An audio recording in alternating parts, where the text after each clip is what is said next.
Many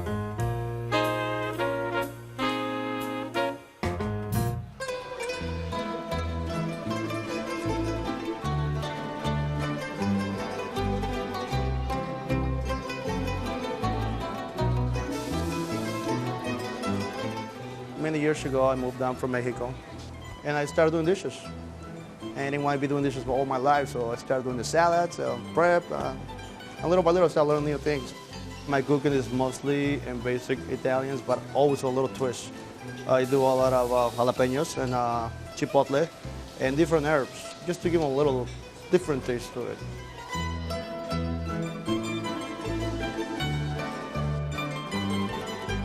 I got customers that like, what will you make for me, Armando? I said, well, let me make something.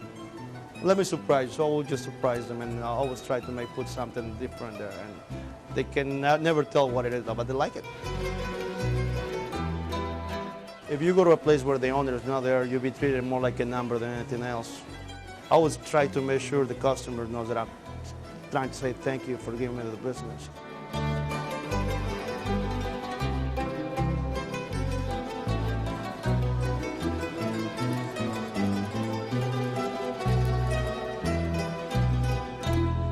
So Eileen, it looks like such a great time at La Scarola. Tell us why you like it so much.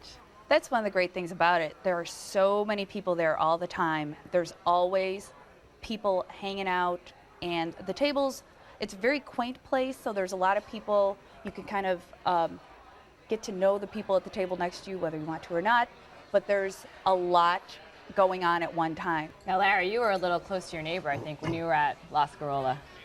It's very, very loud, and that's not a negative, but the couple that we were with was hard of hearing, and he had a hearing aid, and in fact he had to turn the hearing aid off because of the pain that he was in from all the noise.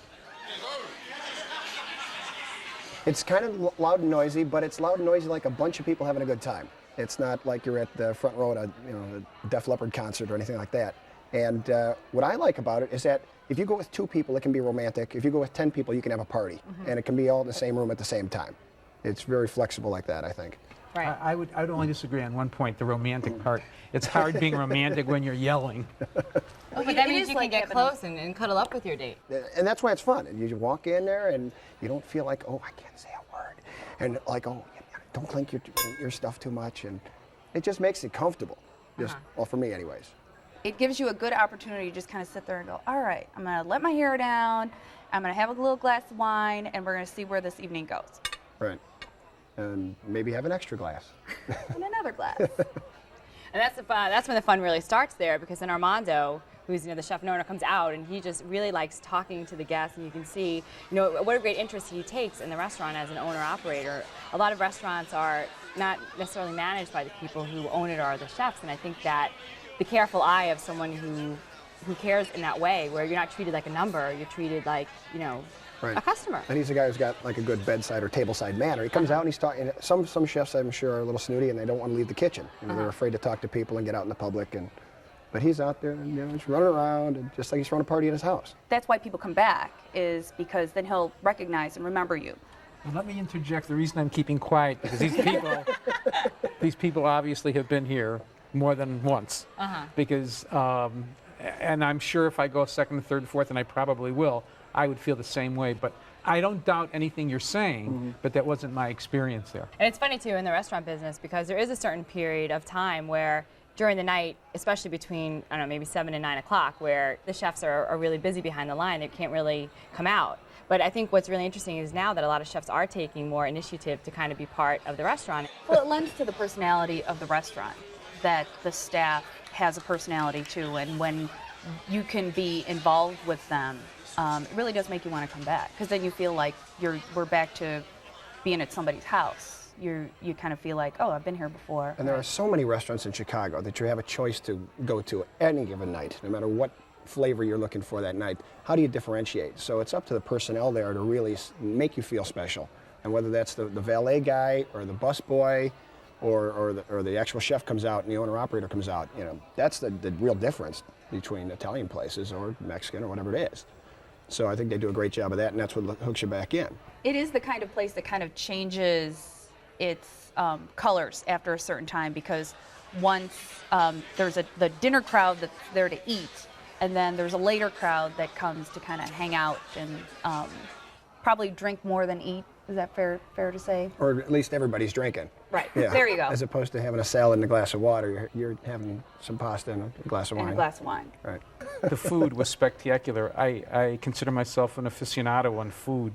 And every time I go to an Italian restaurant for the first time, I generally order a chicken Vesuvio, and I think it was the best chicken Vesuvio I'd ever eaten. It was spectacular. It was moist. It was not real greasy. So the food was excellent. It's just funny, Armando, he's actually not even from Italy, he's from Mexico. So it's kind of interesting that you have a chef that, you know, has been trained in Italian restaurants. He's been making this kind of cuisine probably, you know, most of his professional career, and he's turning out pasta dishes, and chicken Vesuvio and eggplant parmesan is one of their big sellers. Well, you mentioned Armando's from Mexico, and, Right. and he mentioned that he uses chipotles and jalapenos, and yeah, all the flavors are just big and robust and a lot of spicy, which I like. I'm a Right. big fan of spice. Yeah. And I think it's a good place too because you can take home doggy bags. Did you eat all your food, Larry? Absolutely not. No No, way. that's a very important point. I'm glad you brought it up. I almost never take home a doggy bag. The quantities were excellent. I believe the technical term was a bang for your buck.